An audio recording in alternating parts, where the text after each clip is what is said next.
See the new underwater series, Aquanauts, beginning tonight at 8 o'clock on CBLT Channel 6.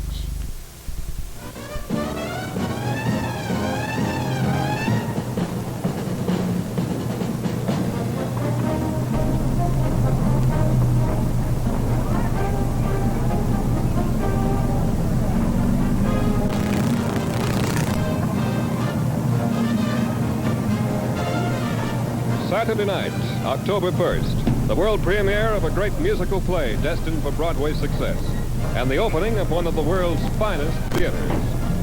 Tonight, live from Toronto, first night at the O'Keefe Center for the Performing Arts.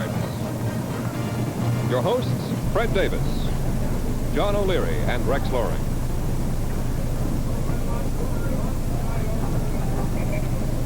And here's Fred Davis. By 8:15, which is just under 3/4 of an hour from now, the Lieutenant Governor of the province of Ontario, the Honorable John Keeler Mackay, and 3,200 other guests will have taken their seats as the first audience in the darkened theater just a few steps from where I'm standing now.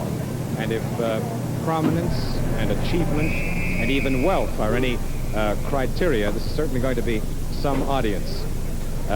I would say that the guest list reads like a who's who of the business, literary, theater worlds of not only Toronto and New York, but even as far away as London, England. As Rex Loring has already told you, tonight is a dual premiere. It marks the opening of a great new Broadway musical, Camelot, and the opening of a great new theater, the O'Keefe Center here in Toronto. John? Well, a premiere is always an exciting event, but tonight's is doubly so, not only for the opening of Camelot, but for Torontonians. Perhaps the most significant thing is the opening of this exciting new theater. Facts and figures somewhat tend to cloud the issue rather than clarify it, but just a few. It cost $12 million to build, entirely donated by private business, to be a non-profit enterprise designed to provide Torontonians with the finest place for the best of entertainment. It sits on a 2.5-acre site, and no doubt the patrons of the arts who attend this particular center will be the most comfortable in North America, because all the seats, the 3,200 seats, are of armchair comfort. There's padded to the nth degree with foam rubber. If you happen to have tickets in the balcony, you don't have to walk up, you can ride up on the escalators. The air is purified and cooled. You don't have to sweat at all, and no tepid water. All the fountains have ice water. And if you like murals, York Wilson has provided one of the finest we've ever seen. It's called the Seven Lively Arts, which is in the lobby of the center, and it's a very fine piece of art. Well, those are some of the facts and figures about the new O'Keefe Center. Now, let's go over to Rex, see what he has to say. Camelot, whose world premiere is, in Broadway jargon, just an out-of-town tryout, is one of the most well-known plays in Toronto and district long before it even hit the stage. And when you look at the program of the evening for Camelot, which is appearing here at the O'Keefe Center, you find one of the most impressive lineups of talent, both in the production and performing end, that you can imagine. Alan J. Lerner and Frederick Lowe are the authors of the world-famous, most successful play, My Fair Lady, and the authors also of Camelot. The director, playwright, and author Moss Hart also directed My Fair Lady and is responsible for this program. In the cast, Richard Burton, Julie Andrews, Roddy McDowell, and Toronto's own Robert Goulet. It has a cast of 53, there's an orchestra of 50, and the program cost approximately $500,000 to stage, and already, long before it's hit Broadway, $2 million worth of advance ticket sales have been made, and that's quite a figure. We go now to Fred Davis. Well, I don't feel I have to introduce one half of our most famous comedy team, but it's very nice to have you along, Mrs. Wayne. Johnny, now, I think it's been asked so many times about how people feel at openings, you know, but may I just reverse this, and do you have any of the feeling tonight, sort of... I wondered if you were, well, because Bob you've had so many Goulet. openings yourself. That's right. Well, you know, Bob Goulet, who was with our show last year, is in the... Look out, they're carrying swords. The Queen Zone, they're on our side anyway. Shish kebab tonight. Quiet, the Queen Zone. Hello, Frank. No, but we're nervous for Bob Goulet, but we know he'll do a tremendous job, you know, and we're very thrilled, you know. But I don't care who you are, even if you don't know anyone in the cast, you still have to be nervous on opening night or you're not living.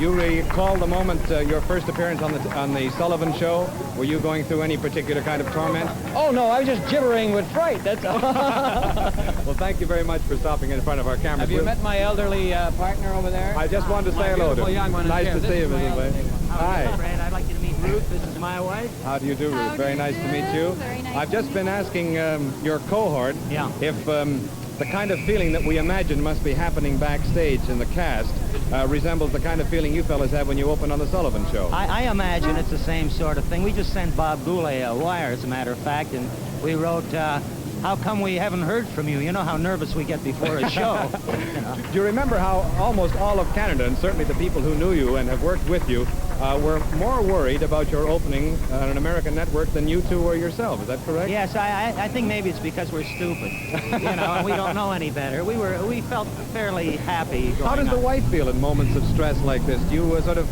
tear handkerchiefs? No, you know, I think I'm quite calm. I have a lot of confidence. You should see her Besides, they inside. tell me the jokes before. I see. She knows all the material. She writes part of it. Both of you are calm and collected tonight, and we'll hope that it won't be too long until we'll see you opening here. Thanks very much. Thank you for stopping by our microphone. Wayne and Schuster. Oh, gentlemen prefer blondes and Carol Channing, one of the most delightful blondes tonight. Thank you, Rex. How does this impress you tonight? Oh, Rex, this theater's been talked about all over the United States. We're very glad to be here. We came up with Abel Green and Grace Green. They edit Variety, and that is he does. And the whole of show business is watching it. I'm very interested to see it because we'll be here December the 12th. I will be with a new show ready for Broadway. What's the title? Showgirl. We'll be looking forward to that, too, I'm sure. Oh, isn't this quite an evening? Oh, Rex? it's a fabulous evening. We I haven't saw seen it the as... guards go by. Did you see them with the We swords? did indeed, and there are bands and lots of other sparkle added to it that's coming up, too. Ah, yes.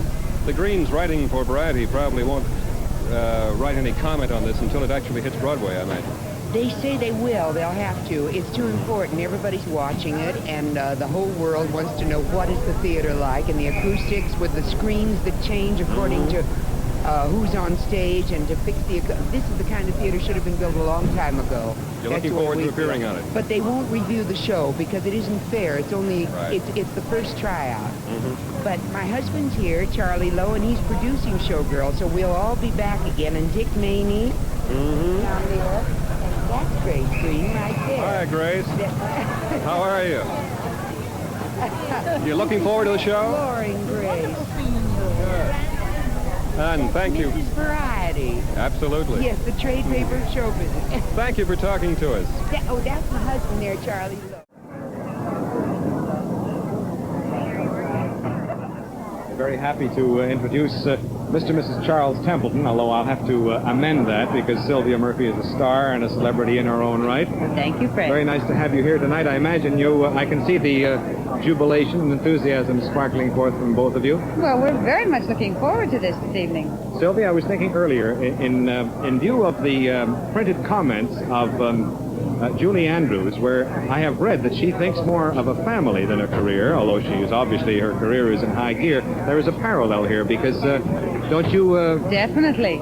Most assuredly. You're really happier at home than you are in Yes. front of the television cameras. Is that Well, so? you know, you haven't seen my 3 children. No, I haven't. I'm looking forward to that pleasure.